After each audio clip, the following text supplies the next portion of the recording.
Hey, what's up? Yeah, whew, what a night last night that was, huh? Crazy. I know it was close, but I really, really appreciate the Venmo. Yeah, I got it. I got all of it. Yeah, no. Hey, let's get that three-peat, all right? Keep on winning. All right, love you. Smooches. Oh, hey guys. Welcome back to the First and Gold podcast. Nothing to see here. Just a normal day back in the studio. And as you can see by the title, we have our week 3 recap. I wasn't in Atlanta last night or anything. I wasn't, searching the Venmos last night or anything. But, yeah, we're here to talk about every game, a specific one as well. We'll start off first. I'm sure you guys know already. But, all right, in all seriousness, welcome back. What a week. When you thought everything was one way, it just got completely flipped on its head. We're going to have a lot more discussions about the state of the NFL right now, because clearly the product, unless you're a big defensive fan, isn't really the best right now. We'll get to that later.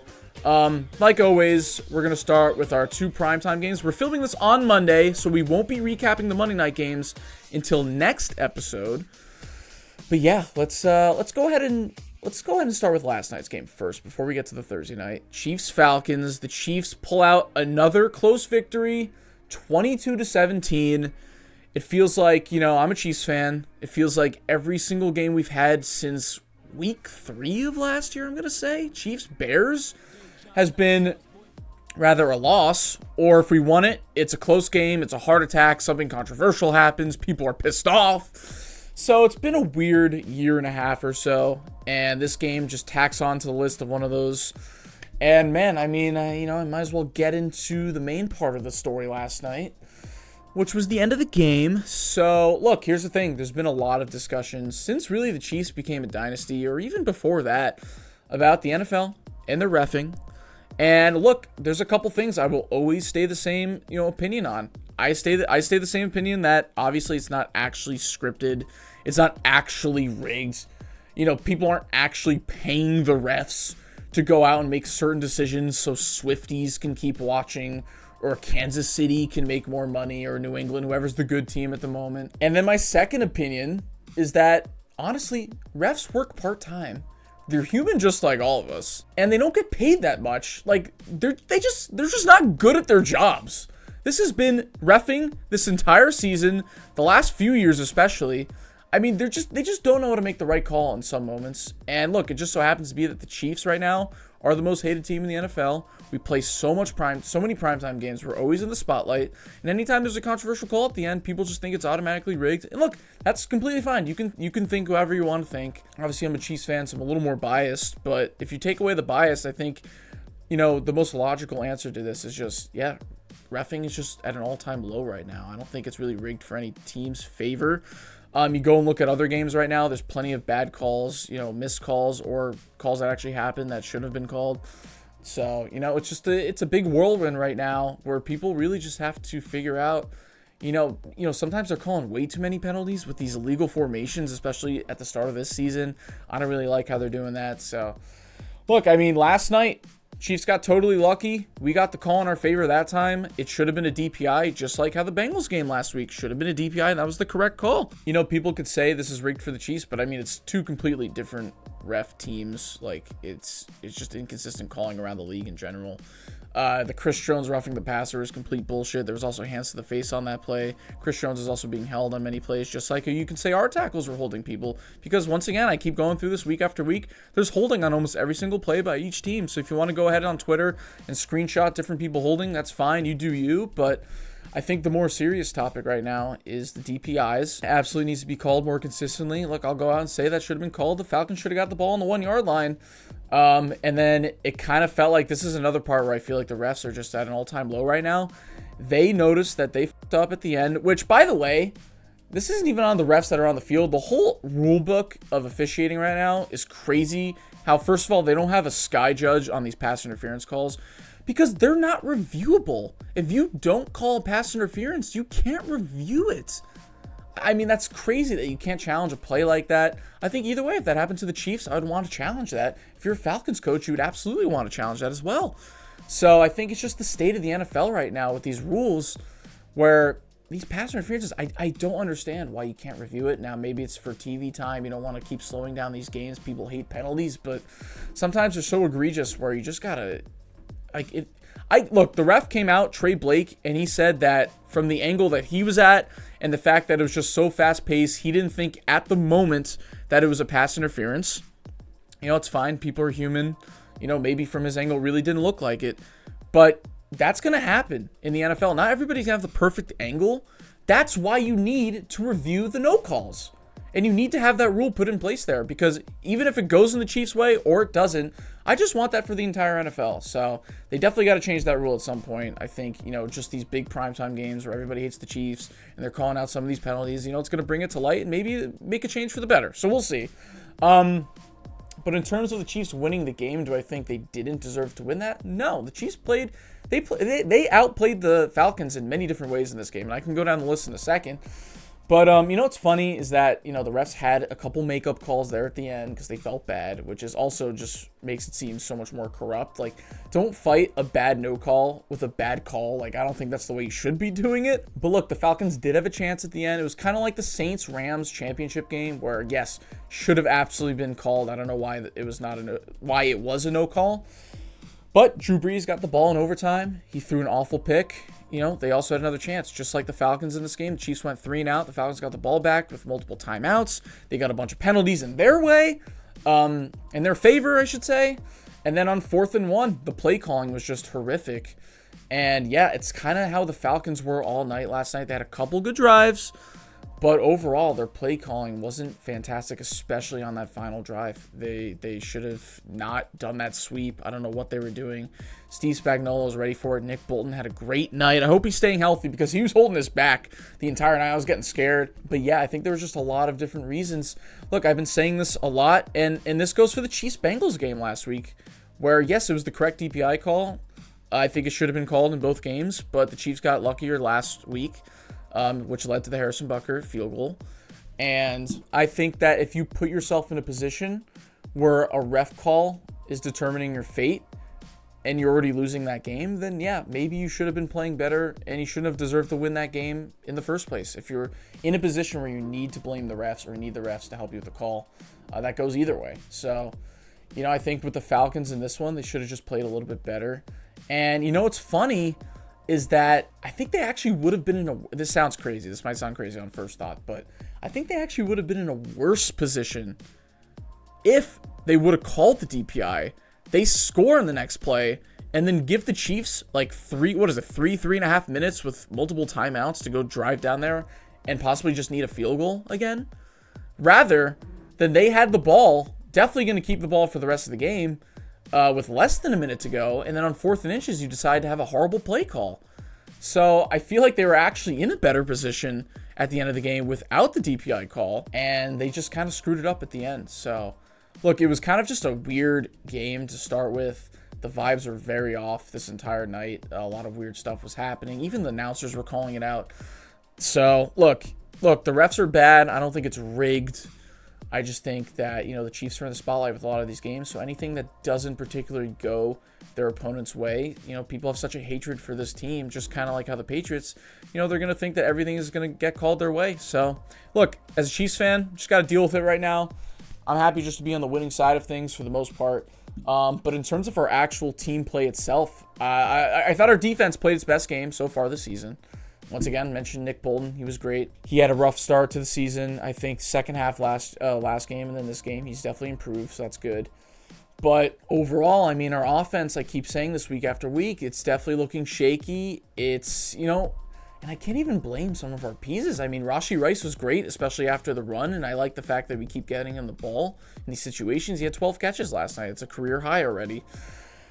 But yeah, is it time to have a discussion about Mahomes? I'm not going to say completely because obviously he's one of the greatest quarterbacks of all time and he's my favorite player on earth and I'm a Chiefs fan and I'm not going to be that worried because he always seems, even if he has down periods during the season, he always seems to bring it out for the playoffs and then we win Super Bowl. So I'm not going to really complain at all about that. But look, it's the eye test. You got to admit it when it's happening. It feels like something's off with him right now. He has 4 interceptions already on the season. He's had a couple interceptions dropped as well. It just feels a little reckless with the ball. It feels like his arm strength is a little bit shot as well. you could tell even on these wide open passes or these short passes to Rashee Rice, he's not getting it to him, far enough or in a correct placement.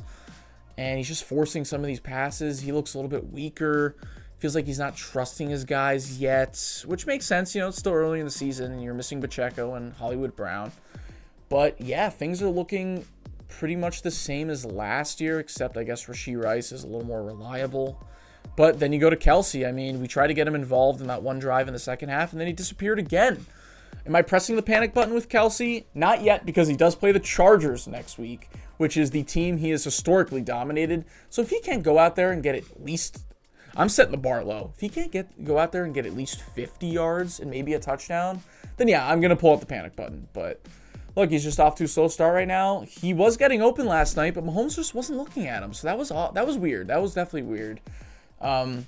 But overall in this game, I called it out last week. You go back to my prediction. I picked the Chiefs to win this 23-20. I knew it was going to be ugly. I knew it was going to feel like a trap game. The Chiefs were not going to play their best. It was going to be close. So I was definitely right on that. The Chiefs just keep playing these games. Like I said earlier, they haven't beaten a team very comfortably since week 3 of last year against the Bears. So kind of just expecting this to be the new Chiefs right now. And hopefully we can keep improving each week.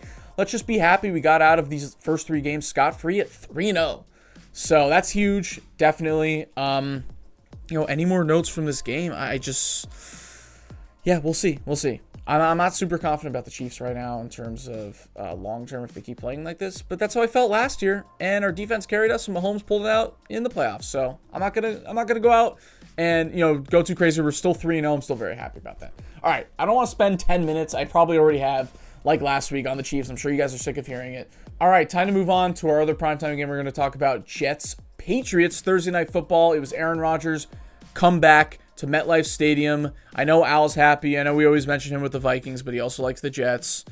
And look, what much more can I say? I'm sure plenty of Jets fans around my area are frolicking around in a complete euphoria this week. I feel like, I just want to say congrats to Jets fans. I feel like, welcome to the club of feeling actual happiness for once as a football fan.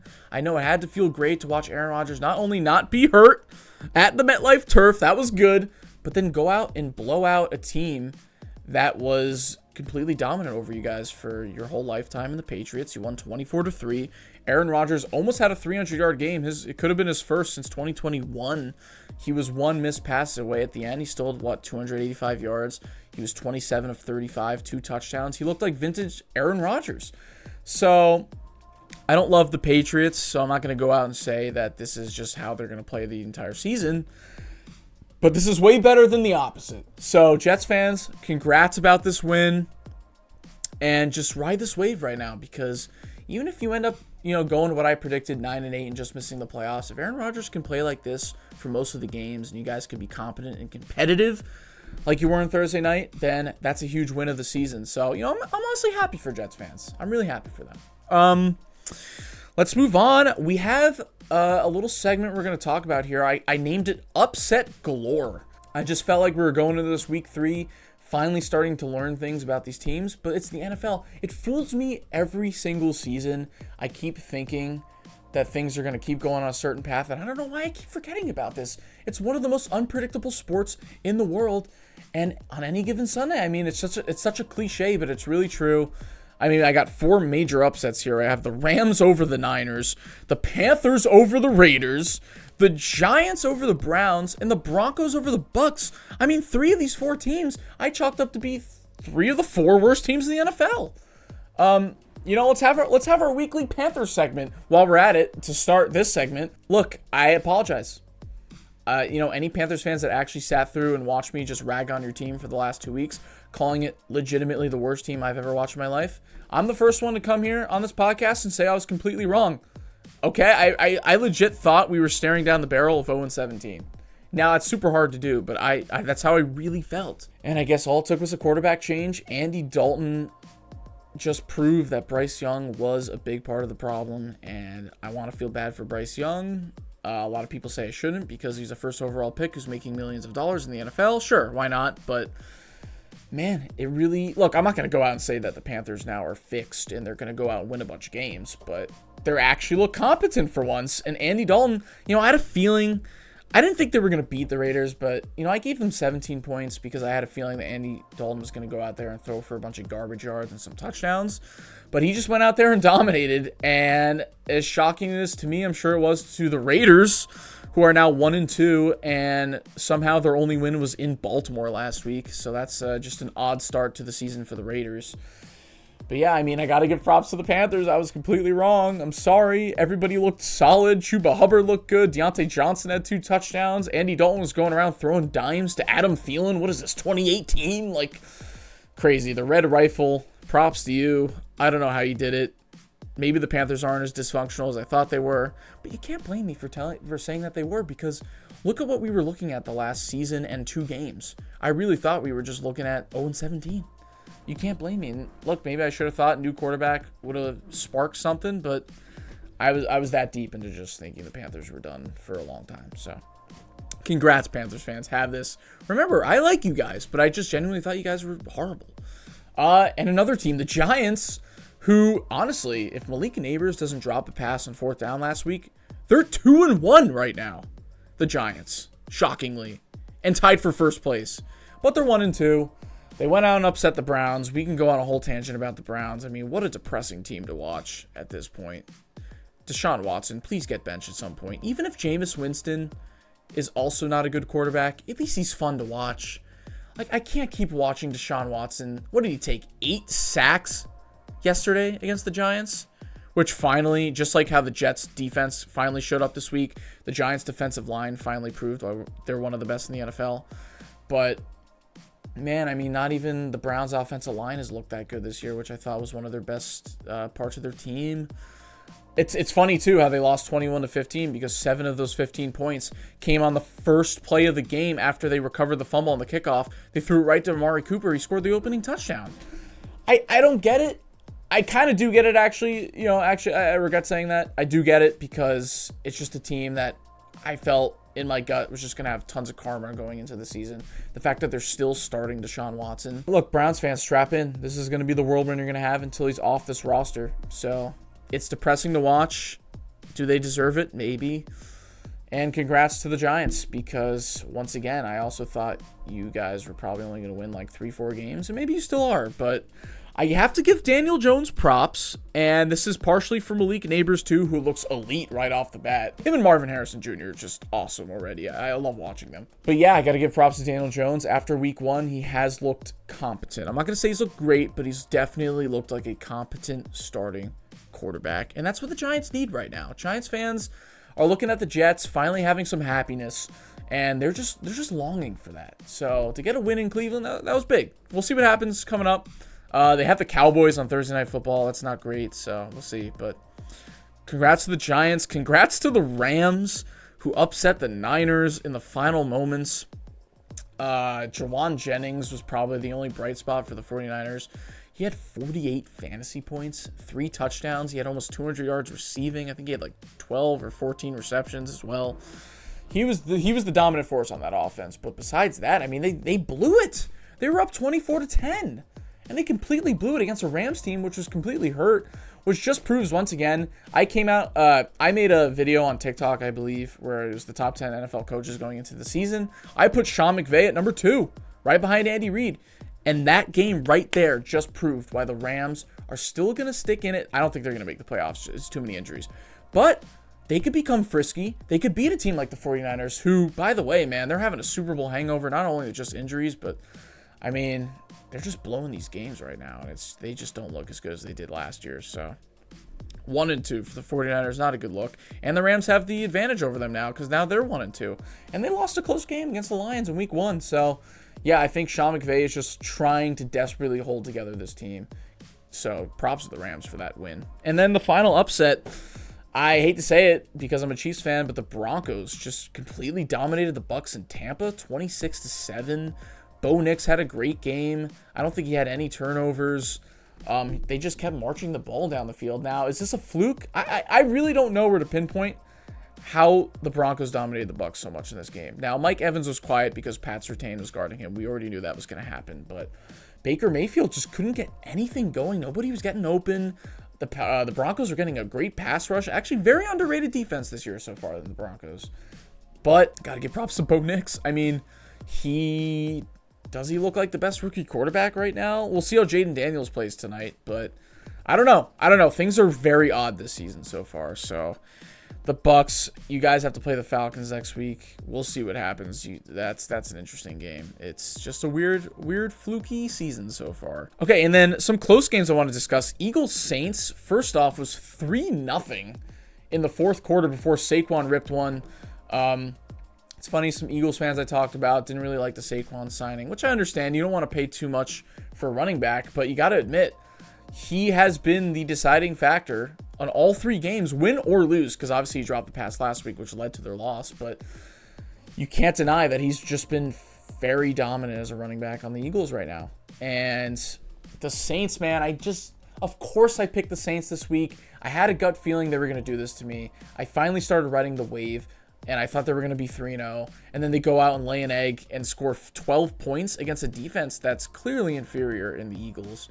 And of course that happened. Of course, both these teams were getting into shootouts, or not shootouts, but scoring points all season, and then they ended up having this ugly duck fest in New Orleans, where both defenses, props to them, they look good, but yeah, the Saints just completely blew it at the end. Saquon Barkley carried the team, and just two ugly game, just an ugly game going at it there. And I don't know what to think about these two teams going forward. This week has completely swapped around my brain cells, I guess, and I just don't know what to discuss about any of these teams anymore. The product that NFL is putting out is so odd. I'll get to that in one more second.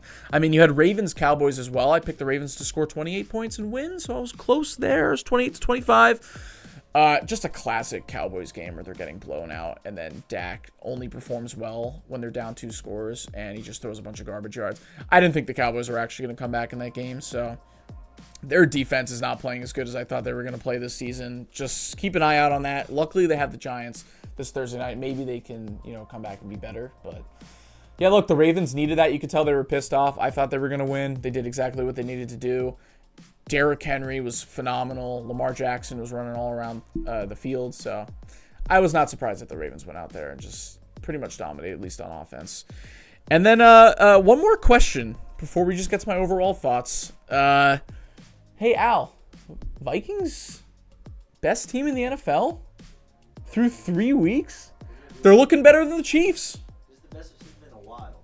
Better than 2 seasons ago, I would say. This is great.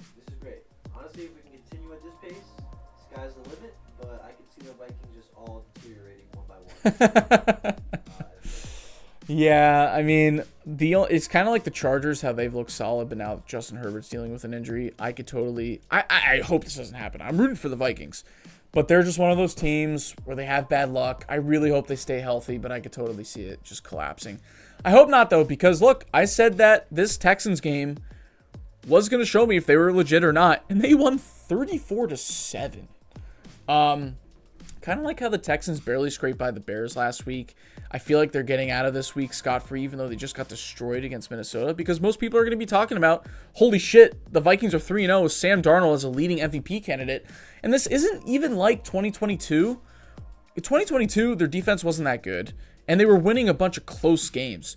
This season, they dominated the 49ers, they dominated the Giants, and they dominated the Texans. And their defense looks great. Justin Jefferson, I don't know why I even doubted him. I picked Tyreek Hill first overall in fantasy. It still looks like Justin Jefferson is the consensus one. He's the best wide receiver in the NFL. He's a top 5 player in the NFL. So, man, I think the Vikings might have the Packers next week, something like that. We're going to get to our week 4 predictions in a second, but Al, I don't know. This is going to be interesting. Chiefs and Vikings, both 3-0. That would be a crazy Super Bowl, so we'll keep an eye out on that. But yeah, that's, as the weeks go on, there's going to be a little bit less to talk about some of these teams. There's been a lot of crazy shit happening this week. Sorry if I didn't get to every single team. It's how the weeks are going to go. Sometimes I'm not going to talk about your favorite team. But just overall thoughts before we get to the predictions. I have it written down. It's just, once again, offense, coaching, and the reffing just needs to be cleaned up a little bit here. It just feels like the product being put on the field, unless you're a big defensive guy, which I've admitted. Look, I like offense more than defense. Sue me for it. It's just more entertaining in my head. I'm sorry. Maybe it's probably because I grew up, watching Alex Smith and Patrick Mahomes. So what can I tell you? But I can't believe I just put Alex Smith in a category where I was mentioning offense. Anyways, I just feel like we'll see how the rest of the season goes. But right now, there's a lot of blowouts. There's a lot of sloppy quarterback play. Offensive lines are bad. Coaches are making stupid decisions. And the refs are terrible. So I don't know what's going on right now. I hope the product gets a little bit better. I still love and enjoy watching football every Sunday. But, you do have to be you have to be objective and look out for these things. No matter how much you love the sport, you always want it to get better. You always want it to be more watchable. So, luckily, knock on wood, there hasn't been as many quarterback injuries so far this season, but it just feels like, you know what I equate it to? I feel like even the best quarterbacks, if they have the ball in a 2-minute drill to try and win the game, I'm at the point now where I just think defenses are going to pull it out and win. That's how I feel. So we'll see what happens. Thursday Night Football, Giants, Cowboys. How we're going to do this now is we're going to just bundle our recap videos and our preview videos into one video, and then later on in the week we're going to do something like a tier list or ranking, so just be on the lookout for that. It should be a lot of fun. But let's get into it. Giants, Cowboys. I'm picking the Cowboys as a bounce back game here to win 27-13. And then we got the 1 o'clock games. Let's start with Panthers, Bengals. Now I think they're going to win tonight against the Commanders, so they're going to be 1-2 going into this game. I think this is another bounce back for the Bengals, although Andy Dalton revenge game, you never know. But I think the Bengals overall are just a better team. I'm still not going to just do a 180 on the Panthers and think they're going to win all these games. So I'm going to go with the Bengals to win it 33-17. Kind of an odd score. And then Falcons, Saints. This is actually a big one because the Falcons desperately need this. The Saints just came off of a big loss at home. This could be for the division. Big implications later on down the line. So I'm going to go out with how decent the Falcons played the last 2 weeks. I'm going to go out and pick them. I think the Saints are now going to go on a losing streak. So I'm going to have the Falcons. It's going to be a close one. 20-17 Falcons.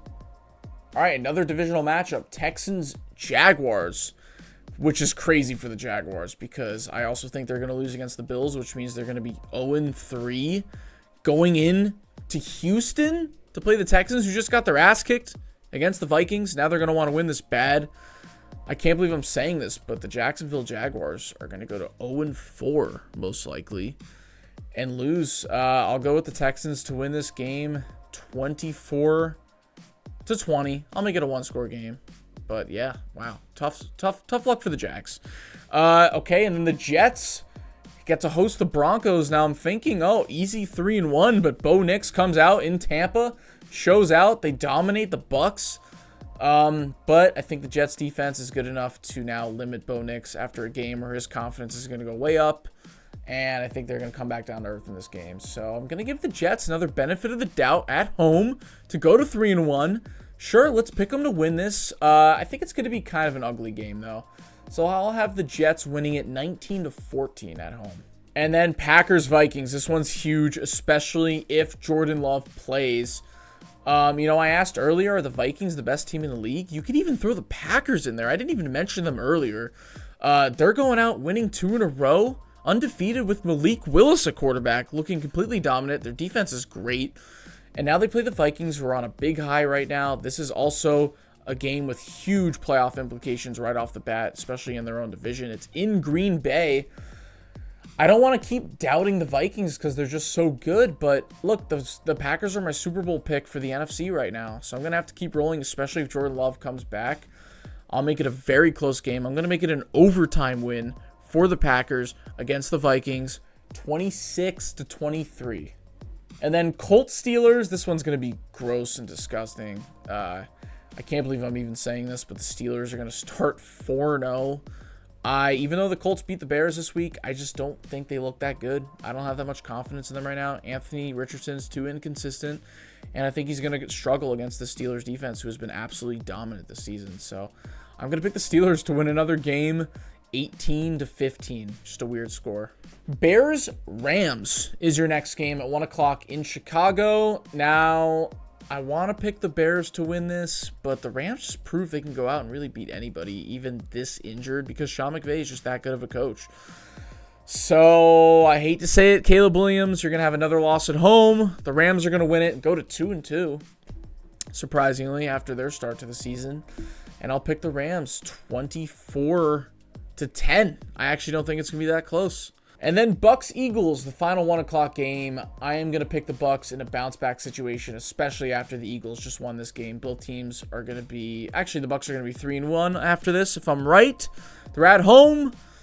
They beat them in the playoffs last year. They know how to play against Jalen Hurts. So, let's go the Bucks to win this game 23-19.